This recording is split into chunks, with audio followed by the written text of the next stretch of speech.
The Flying Ship.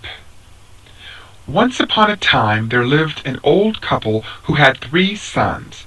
The 2 elder were clever, but the third was a regular dunce. The clever sons were very fond of their mother, gave her good clothes, and always spoke pleasantly to her. But the youngest was always getting in her way, and she had no patience with him.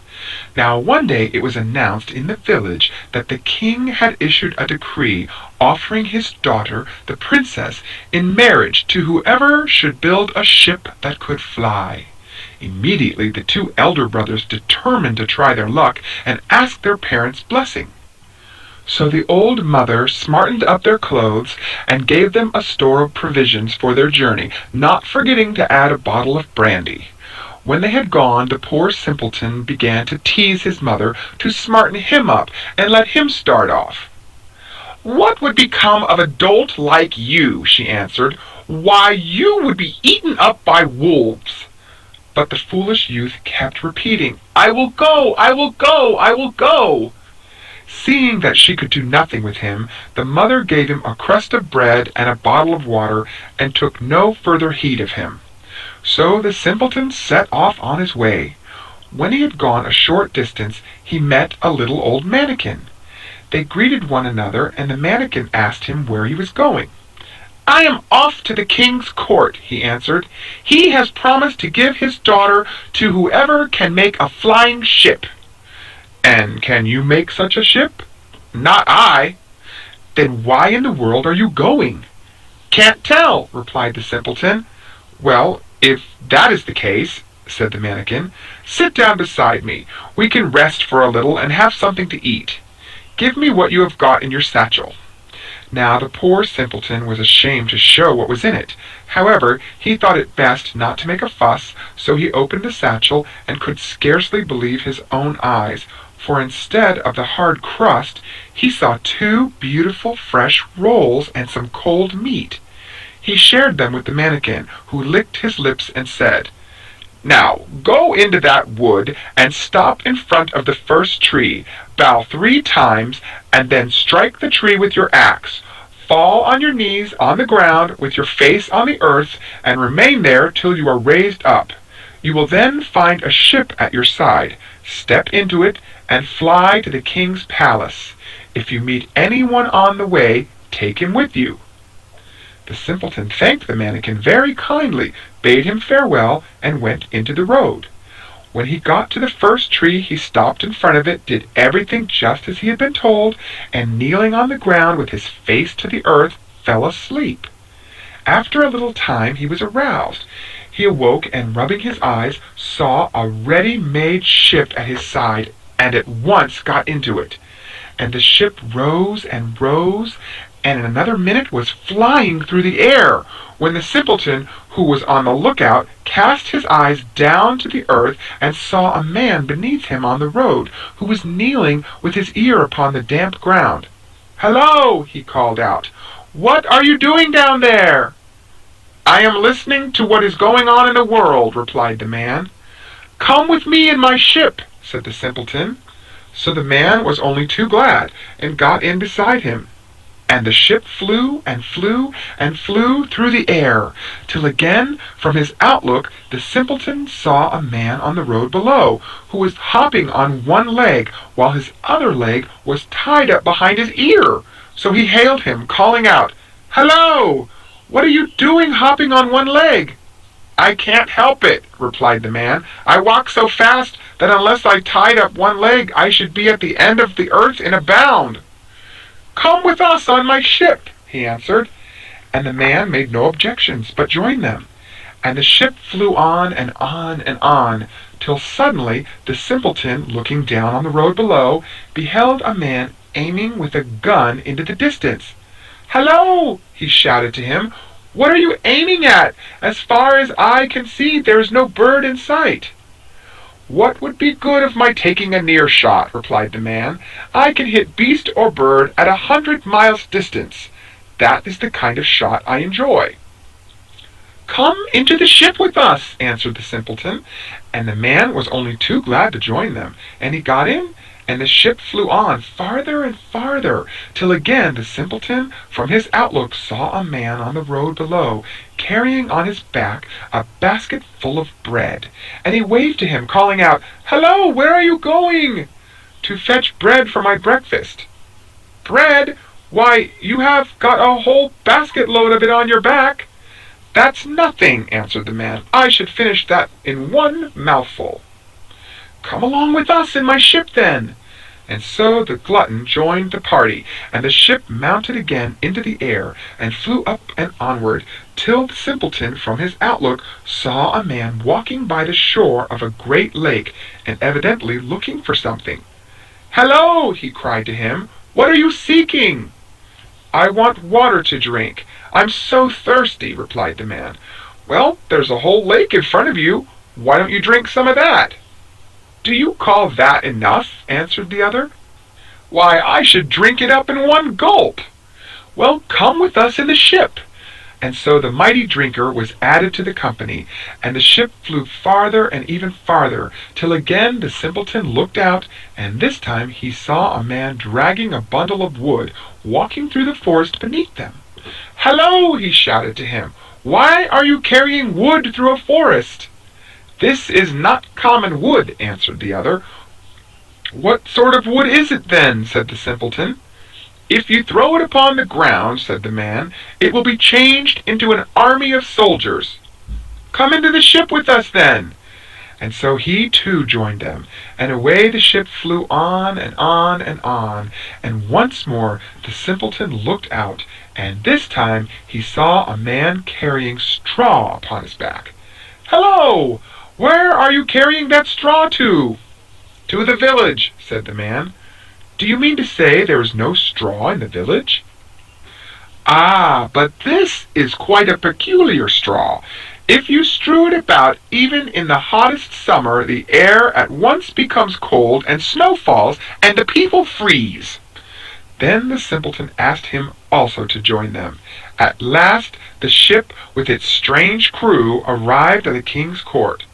The king was having his dinner, but he at once dispatched one of his courtiers to find out what the huge, strange new bird could be that had come flying through the air.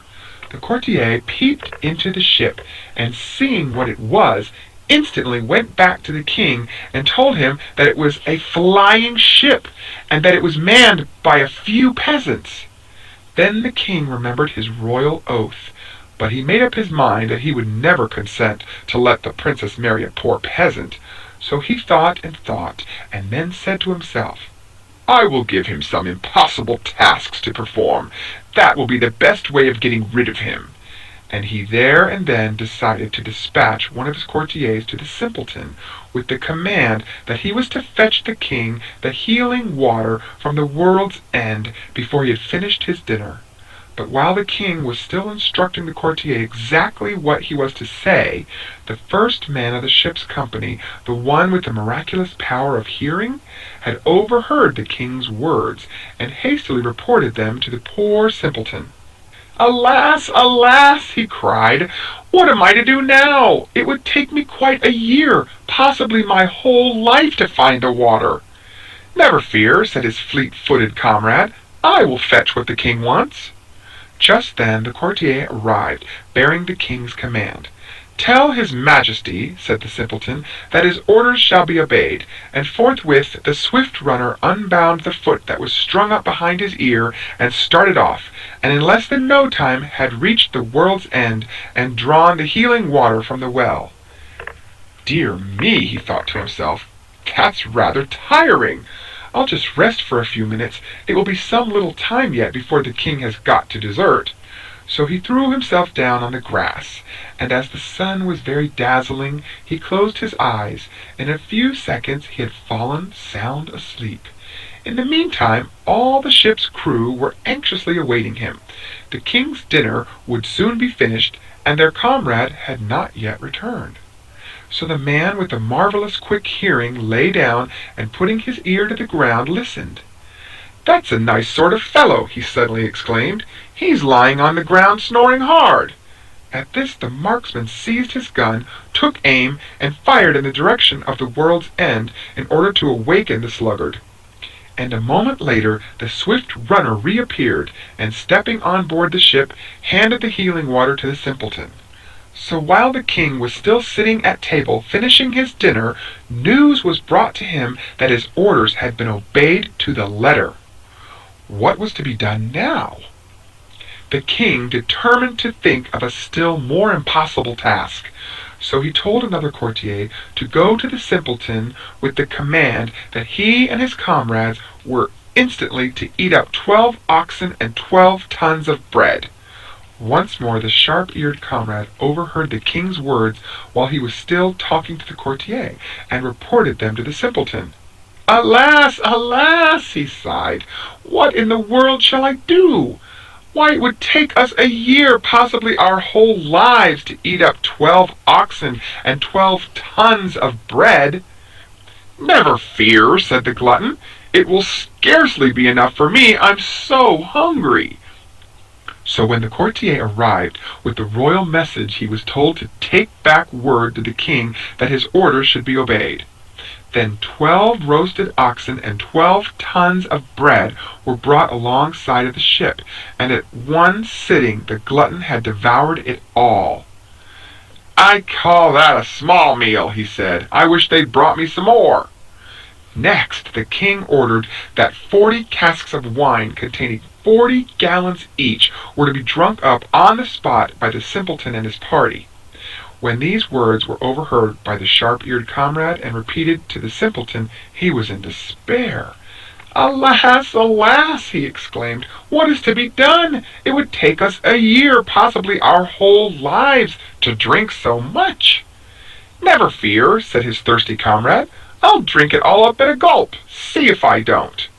And sure enough, when the 40 casks of wine containing 40 gallons each were brought alongside of the ship, they disappeared down the thirsty comrade's throat in no time, and when they were empty, he remarked, "Why, I'm still thirsty. I should have been glad of 2 more casks." Then the king took counsel with himself, and sent an order to the simpleton that he was to have a bath in a bathroom at the royal palace, and after that the betrothal should take place. Now the bathroom was built of iron, and the king gave orders that it was to be heated to such a pitch that it would suffocate the simpleton. And so when the poor silly youth entered the room, he discovered that the iron walls were red hot. But fortunately his comrade with a straw on his back had entered behind him, and when the door was shut upon them, he scattered the straw about, and suddenly the red-hot walls cooled down, and it became so very cold that the simpleton could scarcely bear to take a bath, and all the water in the room froze. So the simpleton climbed up upon the stove, and wrapping himself up in the bath blankets, lay there the whole night. And in the morning, when they opened the door, there he lay, sound and safe, singing cheerfully to himself. Now, when this strange tale was told to the king, he became quite sad, not knowing what he should do to get rid of so undesirable a son-in-law, when suddenly a brilliant idea occurred to him. "Tell the rascal to raise me an army, now, at this instant!" he exclaimed to one of his courtiers. "Inform him at once of this, my royal will." And to himself he added, "I think I shall do for him this time." As on former occasions, the quick-eared comrade had overheard the king's command, and repeated it to the simpleton. "Alas, alas!" he groaned. "Now I am quite done for." "Not at all," replied one of his comrades, the one who had dragged the bundle of wood through the forest. "Have you quite forgotten me?" In the meantime the courtier, who had run all the way from the palace, reached the ship panting and breathless, and delivered the king's message. "Good," remarked the simpleton, "I will raise an army for the king," and he drew himself up. "But if after that the king refuses to accept me as his son-in-law, I will wage war against him and carry the princess off by force." During the night the simpleton and his comrade went together into a big field, not forgetting to take the bundle of wood with them, which the man spread out in all directions. And in a moment a mighty army stood upon the spot, regiment on regiment of foot and horse soldiers. The bugles sounded, and the drums beat. The chargers neighed, and their riders put their lances in rest, and the soldiers presented arms. In the morning, when the king awoke, he was startled by these warlike sounds, the bugles and the drums and the clatter of the horses and the shouts of the soldiers. And stepping to the window, he saw the lances gleam in the sunlight and the armor and weapons glitter. And the proud monarch said to himself, "I am powerless in comparison with this man." So he sent him royal robes and costly jewels, and commanded him to come to the palace to be married to the princess. And his son-in-law put on the royal robes, and he looked so grand and stately that it was impossible to recognize the poor simpleton, so changed was he. And the princess fell in love with him as soon as ever she saw him. Never before had so grand a wedding been seen, and there was so much food and wine that even the glutton and the thirsty comrade had enough to eat and drink.